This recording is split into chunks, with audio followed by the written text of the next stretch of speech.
Hello guys! So, for today's video, meron akong isi-share sa inyo. Actually, hindi ako sigurado kasi hindi ko pa ito natatry. Kasi nanggaling ako sa garden kanina namin. Yung mga tanim ko doon, tumutubo na siya. Kaya lang, yung mga dahon is kinakain. Marami ng butas-butas.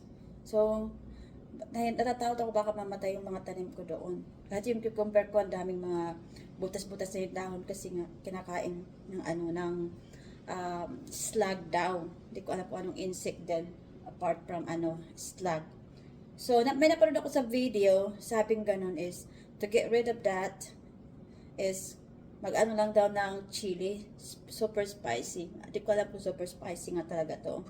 Pero sa amoy pa lang spicy na. So, 3 piraso daw nito.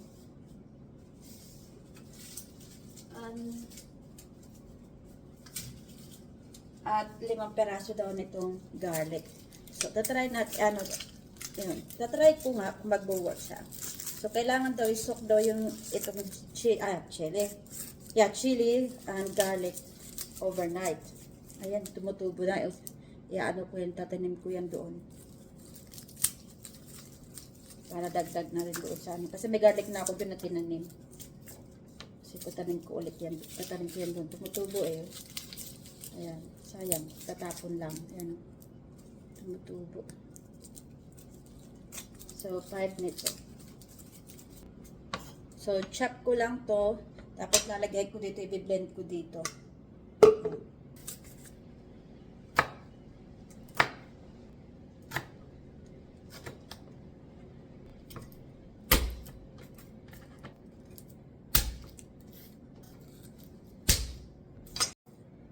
So, ayan guys, nalagyan ko na siya ng tubig. Pero 200 ml pa lang to. Mamaya ko dadagdagan. I-blend ko muna. Natin dito.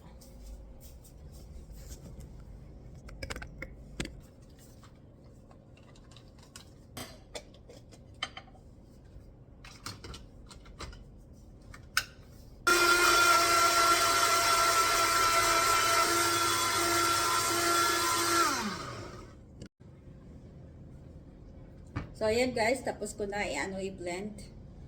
Pwede na siguro yan. Ang baho. So, lalagyan ko na lang ng 300 more ng warm water.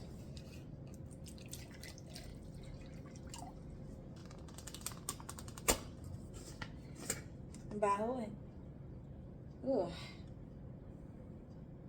Oh my God. The smell is horrible. Garlic and chili. Yuck. So, mimix ko lang yan. Yan. Tapos sabi, parang sabi smoothie guys.